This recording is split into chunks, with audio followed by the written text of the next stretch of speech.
Bethlehem की ओर यात्रा। इस आगमन काल में हम बेथलेहम की ओर यात्रा कर रहे हैं 25 तारीख प्रभु यीशु का जन्मोत्सव मनाने के लिए, और हम यात्रा कर रहे हैं उस बेथलेहम की ओर। तो आज के पहले जो दिन हो गए हैं, मुझे विश्वास है कि आप हर दिन जो व्यक्ति हमारे साथ इस यात्रा में शामिल हुए हैं, आप उनका साथ पूर्ण रूप से निभाए हैं और लाभ उठाए हैं। प्रभु यीशु ईश्वर का पुत्र बेथलेहम में जन्मे। आज भी वह शब्द शरीर धारण करना चाहता है। आज भी उन्हें मरियम की जरूरत है। आज भी उन्हें बेथलेहम की जरूरत है। आज हमारे साथ एक विशेष व्यक्ति जुड़ रही है, जिनके द्वारा ईश्वर का पुत्र इस दुनिया में आए। वो ईश्वर की मां और यूसुफ की पत्नी मरियम।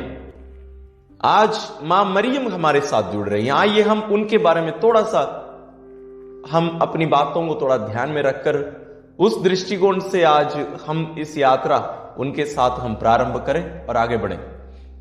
मरियम योकीम और अन्ना की पुत्री हैं और संत यूसुफ की पत्नी, ईश्वर की मां मरियम। हम इनके बारे में और भी बहुत सारी बातें वचन में भी पढ़ सकते हैं। उस पर आधारित जो शिक्षा हमारे पास आई है, जो शिक्षा हमें मिली है, उस शिक्षा से भी हमें बहुत कुछ जानने को मिलता है मरियम के बारे में।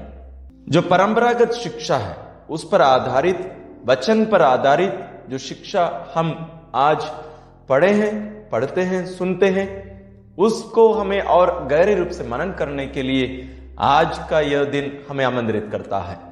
हम मरियम का गुणगान अलग अलग जगहों पर, अलग अलग स्थानों पर हम देख सकते हैं। और आपको ज्यादा आप इसके बारे में जानना चाहते हैं तो आज के इस ऑडियो और वीडियो दोनों में इसका लिंक यानी पॉडकास्ट का लिंक दिया गया है। आप अक्टूबर महीने के पॉडकास्ट में जाके सुन लीजिए। मरियम के बारे में विशेष बातें वहां बताई गई हैं, वो आप सुन सकते हैं। आइए हम यहां और वापस आ रहे हैं। स्वर्ग में यदि हम जाएं, स्वर्ग में श्रेणी होती है। ईश्वर, स्वर्गदूत, संतगण और अन्य लोग, ऐसी श्रेणी है। इस श्रेणी में परम पवित्र तृत्व के बाद में स्वर्गदूत का स्थान नहीं है, मां मरियम का स्थान है।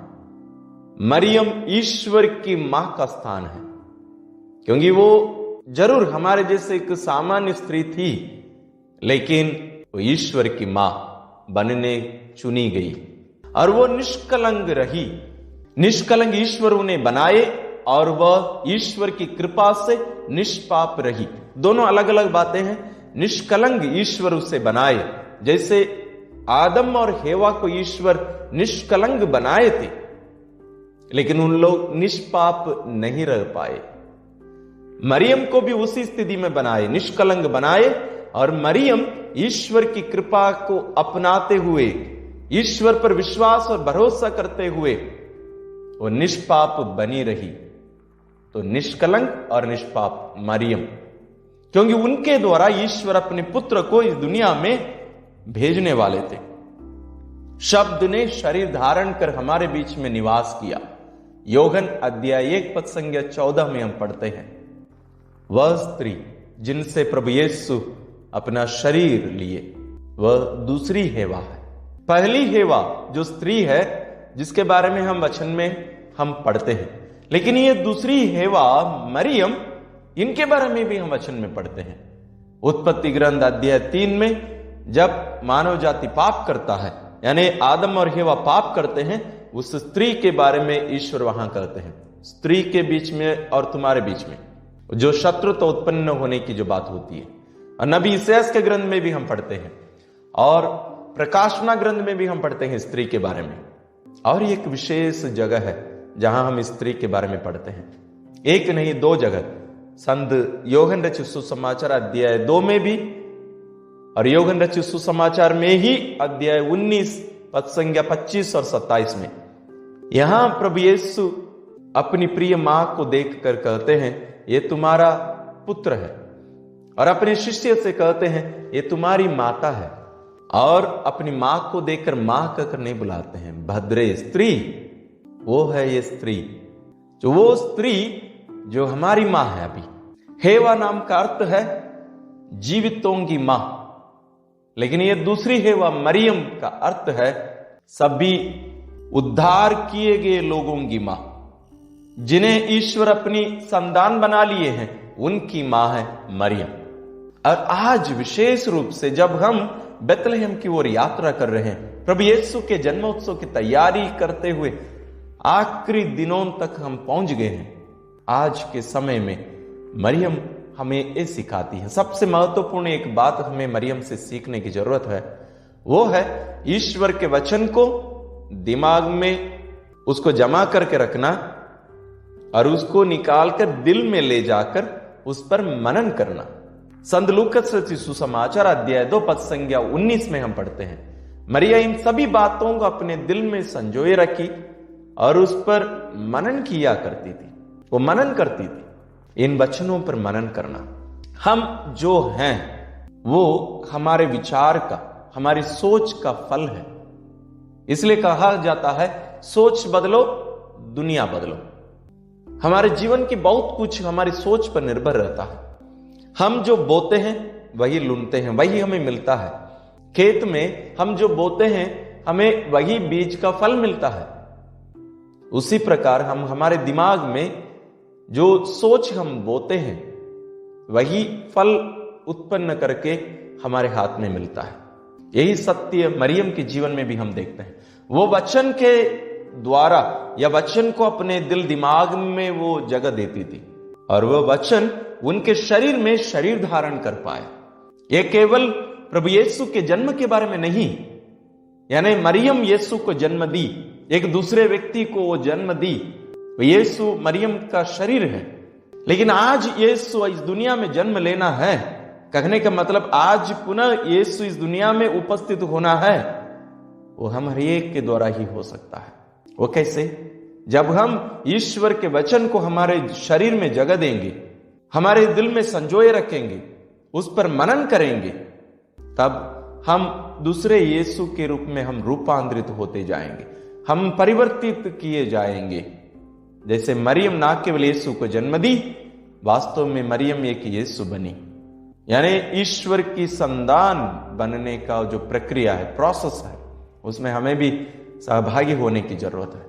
इसलिए मरियम की विशेषता ये केवल नहीं कि वो यीशु को जन्म दी, उससे बढ़कर जैसे प्रभु यीशु कहते हैं, ना केवल शब्द सुनना, ईश्वर के वचन को सुनना, बल्कि उसका पालन करना। लूकास अध्याय 11 पद संज्ञा 27-28 में हम इसके बारे में पढ़ते हैं, धन्य हैं वे जो ईश्वर का वचन सुनते और उसका पालन करते हैं। मरियम की विशेषता यह है, वो ईश्वर के वचन को सुनी, उसका पालन की, उसको शरीर दी और वे स्वयं ना केवल करती थी बल्कि स्वयं बन गई। करना और होना दोनों अलग बातें हैं, दोनों अलग बातें हैं। तो मरियम ना केवल सुनती थी, करती थी, बल्कि स्वयं बनी। जब ईश्वर कहते हैं प्यार करो, तो ये मरियम सुनती थी, वो करती थी, बल्कि स्वयं प्यार बन गई। तो बारंबार उसको करते करते करते करते वो स्वयं बन गई। जैसे एक चोर चोरी करता है और जितना ज्यादा हो जाता है, उसकी आदत इतनी ज्यादा खराब हो जाती है कि वो अभी अनजाने में ही, नहीं चाहते हुए भी वो करते जाता है। ये बात है, माने सचेत मन में नहीं होकर वो उसका स्वाभाविक रूप से वो उसको करते जाना। आज माता कलीसिया और स्वयं ईश्वर हमें आमंत्रित करते हैं मरियम के समान बनने के लिए। आज हम क्यों ऐसे विचार कर रहे हैं? क्योंकि आज हमें अपने जीवन में अनुभव करने के लिए हमें उनकी उपस्थिति बनना ही पड़ेगा। नहीं तो हमारे लिए ये क्रिस्त जयंती, क्रिसमस, ये सब निष्फल रहेंगे, यानी इससे हमें कोई लाभ नहीं होगा। हम समय का बर्बाद करेंगे, हम केवल कुछ प्रार्थनाएं करेंगे, नया कपड़ा खरीदेंगे, बल्कि स्वयं यीशु हमारे जीवन में नहीं आएंगे। यदि यीशु आज क्रिसमस के समय उपस्थित होना है तो हमें एक यीशु बनना पड़ेगा। हमें अपने शरीर में, अपने जीवन में शब्द को स्थान, जगह देना पड़ेगा और वह शब्द हमारे जीवन में, हमारे शरीर में शरीर धारण करेगा, यानी हमें अपने अनुरूप परिवर्तित करते जाएगा। इसके लिए इसके साथ और एक बात हमें मरियम से सीखने की जरूरत है, वह है उनका मनोभाव। मरियम ईश्वर को अपने हृदय में धारण करके अपने आप को एक दासी के रूप में अर्पित कर दी। और उनके महिमा गान में यदि हम देखेंगे, ध्यान से उसको पढ़ते हैं, तो उससे हमें पता चलता है कि मरियम ईश्वर पर पूर्ण रूप से आस्था रखकर, निर्भर रहकर आराधना में जीवन बिताती थी। उनके लिए प्रार्थना के लिए विशेष समय केवल नहीं था, वो अन्य समय में भी वो प्रार्थना करती थी। प्रार्थना का मतलब ये नहीं है कि आंख बंद करके कुछ मांगना, बल्कि प्रार्थना का मतलब ईश्वर के साथ संबंध में रहना, उनके साथ जुड़े रहना। मरियम वो पूर्ण रूप से किया करती थी। जैसे एक चुंबक के साथ जुड़ा हुआ एक लोहा धीरे धीरे चुंबकीय बनकर एक दूसरा एक चुंबक के रूप में वो परिवर्तित हो जाता है। जितना ज्यादा लोहा चुंबक के साथ रहता है, उतना उसमें चुंबकीय गुण वो उसके अंदर आते जाता है। उसी प्रकार मरियम ईश्वर के साथ इतना हमेशा जुड़ी रही, वो ईश्वर के स्वभाव को अपनाती गई। हमारे लिए बपतिस्मा यही है, यीशु के साथ संयुक्त होना, यीशु के साथ कलम किए जाना। हम सभी यीशु के साथ कलम कर दिए गए हैं। इसी के बारे में ही संत पौलुस हमें बताते हैं रोमियों को लिखते हुए अध्याय 11 पद संख्या 17 में कि हमारे यीशु के साथ कलम कर दिया गया है। हम एक दूसरा यीशु बनने के लिए बुलाए गए हैं। यीशु से संयुक्त रहकर उनके जीवन को अपनाते हुए उनका जीवन या उनकी उपस्थिति हमें आज बनने के लिए ईश्वर हमें आमंत्रित करते हैं। जब हम प्रभु यीशु के जन्मोत्सव की तैयारी कर रहे हैं, जब हम अभी बहुत नजदीक पहुंच गए हैं इस यात्रा में, ईश्वर आज हमें मरियम के रूप में बनने के लिए, मरियम के स्वभाव को अपनाने के लिए आज आमंत्रित कर रहे हैं। आइए हम ईश्वर से कृपा मांगे। परम पावन दयालु पिता, हम आपके पुत्र के लिए धन्यवाद देते हैं जिनको आप हमारे मुक्तिदाता के रूप में इस दुनिया में भेजे हैं। उनकी मां को आज हमारे इस यात्रा के सहभागी पाकर, सहयोगी पाकर हम आनंदित हैं। हम आपको धन्यवाद देते हैं। हमें भी उनका स्वभाव दीजिए, हम भी हमारे जीवन में वचन को जगह दे सके और वो वचन हमारे शरीर में शरीर धारण करने पाए, हमारे शरीर में वो अपने आप को उपस्थित करा पाए। हम अपने आप को पूर्ण रूप से आपके हाथों में देने की कृपा हमें प्रदान कर, ताकि इस वर्ष का हमारा क्रिस्त जयंती पर्व एक विशेष समय हो जहां हम स्वयं यीशु का दर्शन करने पाए, हम स्वयं एक दूसरे यीशु की उपस्थिति बनकर इस दुनिया में हम आनंद का, आपकी महिमा का कारण बन सके।